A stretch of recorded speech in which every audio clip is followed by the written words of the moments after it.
یعنی غیر اللہ، کہیں گے وہ تو ہم سے جاتے رہے، بلکہ ہم تو پہلے کسی چیز کو پکارتے ہی نہیں تھے۔ اسی طرح اللہ کافروں کو گمراہ رہنے دیتا ہے، یہ اس کا بدلہ ہے کہ تم زمین میں ناحق خوش ہوا کرتے تھے اور اس وجہ سے کہ اترایا کرتے تھے۔ اب جہنم کے دروازوں میں داخل ہو جاؤ، ہمیشہ اسی میں رہو گے، سو متکبروں کا کیا برا ٹھکانہ ہے۔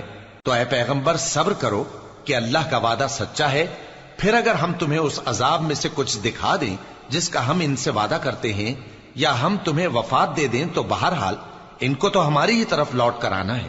اور ہم نے تم سے پہلے بہت سے پیغمبر بھیجے، ان میں کچھ تو ایسے ہیں جن کے حالات ہم نے تم سے بیان کر دیے ہیں، اور کچھ ایسے ہیں جن کے حالات بیان نہیں کیے، اور کسی پیغمبر کو اختیار نہ تھا کہ اللہ کے حکم کے بغیر کوئی نشانی لائے۔ پھر جب اللہ کا حکم آ پہنچا تو انصاف کے ساتھ فیصلہ کر دیا گیا، اور تبھی اہل باطل نقصان میں پڑ گئے۔